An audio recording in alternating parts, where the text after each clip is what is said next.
Excellency Ferdinand R. Marcos Jr.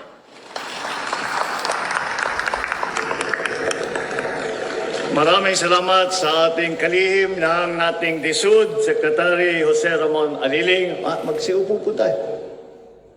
Nandito rin po ang ating DTI na Secretary Chris Roque, at ang ating mga leadership ng lalawigan ng Rizal. Nandito po, First District Representative Rebecca Maria Inares, and Rizal Provincial Governor Nina Richie Inares Chongbian, Taytay Municipal Mayor Artin Martin de Leon, Mega White Construction Corporation President and CEO Edgar Saavedra,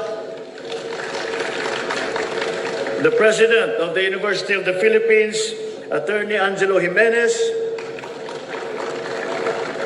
Ito ang pinakamahalaga sa lahat dahil siyang nagpo-provide ng pondo natin dito para dito sa malalaking proyekto na ito, ang Pag-ibig Fund Chief Executive Officer Marilyn Acosta. Ang General Manager po ng National Housing Authority, Joe Bentay. Ang isa pa to na napakahalaga para tumutulong dito sa mga proyekto natin ganito, Social Housing Finance Corporation President and CEO Federico Lacsa.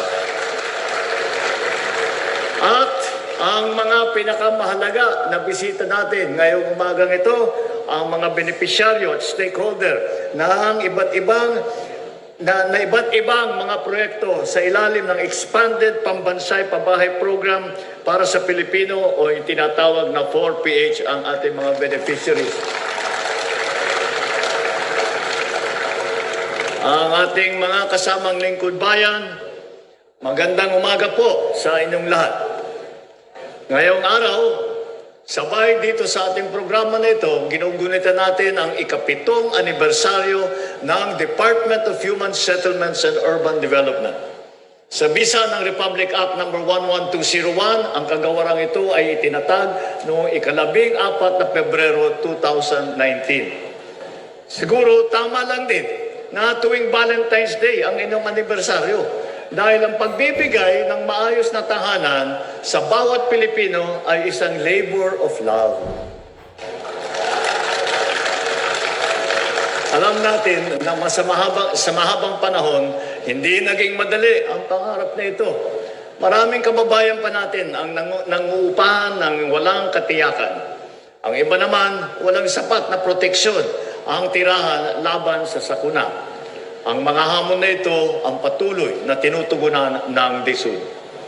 Mula noon, ang DSUD ang nagsisilbing pangunahing ahensya ng pamahalaan na responsable sa pamamahala, pagpaplano at koordinasyon ng mga programa para sa pabahay at urban development sa buong bansa. Mas lalong naging makabuluhan ang selebrasyong ito dahil sa pag-award natin sa ating mga benepisyaryo ng pabahay mula sa iba't ibang housing modality sa ilalim ng Expanded Pambansang Pabahay para sa Pilipino Program o yung 4PH. Natunghayan natin ang pagkakaloob ng mga symbolic key para sa mga benepisyaryo ng vertical at horizontal housing. Nagbibigay din tayo ng Certificate of Lot Award at cheque na magagamit ng mga pamilya para sa land at site development sa ilalim ng Enhanced Community Mortgage Program o yung tinatawag na ECMP. Iginawad naman natin ang Certificate of Entitlement para sa mga benepisyaryo ng Presidential Proclamation na dekada-dekada nang inaantay ang araw na ito. Sila po ang mga kinatawan ng mga pamilyang natulungan natin na makamit ang pangarap na panatag sa lupang tinitirahan at bagong pag-asa sa bagong tahanan. Naway alagaan ninyo ang inyong mga bahay at punan nito ng maraming magagandang alala kasama ng inyong mga mahal sa buhay.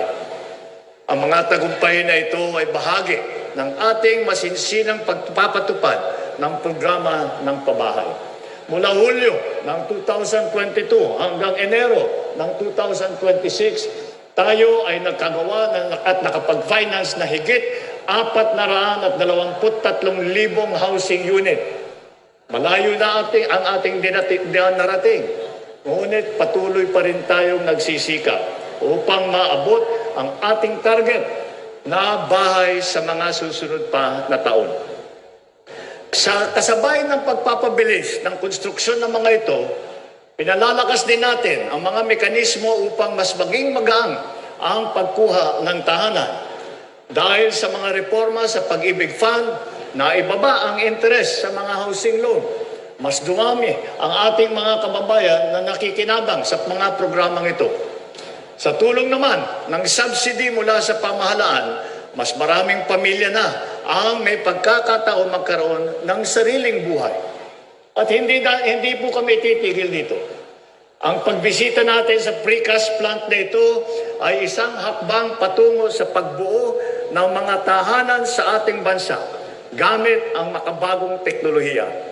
Dito po ay atin natunghayan ang isang napakahalagang proseso kung paano mas mapabilis ang produksyon ng mga housing unit. At layunin natin na ang bawat Pilipino ay magkaroon ng bahay na ligtas, na disente at abot kaya. Gagawin po namin ang lahat ng aming kakayahan upang hindi lamang itong plantang itong nakikita ninyo ngayon, kung hindi madagdagan pa at maparami pa upang mapabilis ang konstruksyon at maparami ang aming may bibigay na tahanan. Kaya akmang-akma ang tema ng anibersaryo ng DSUD ngayong taon, 7 years of continuing service, celebrating our people and partners in building homes, building communities, and bringing happiness. Sa bagong Pilipinas, malinaw na walang pamilya ang dapat mapag-iwanan sa ating pag-unlad. Kaya patuloy na magtutulungan ang pamahalaan at pribadong sektor upang pabilisin ang produksyon, ayusin ang proseso at palawakin ang saklaw ng ating mga programa, lalo na ang Expanded 4PH program. Bagaman lumipas na po ang Valentine's Day, ang pag-ibig po natin sa serbisyo ay hindi magtatapos. Habang may Pilipinong nangangarap ng sariling tahanan, patuloy nakikilos ang pamahalaan upang suportahan ang pangarap na ito. Maraming salamat po sa inyong lahat. Mabuhay ang DSUD! Happy birthday ang DSUD! Mabuhay ang bagong Pilipinas! Maraming salamat pong muli sa inyong pagbibigay inspirasyon, mahal naming Pangulo, President Ferdinand R. Marcos Jr.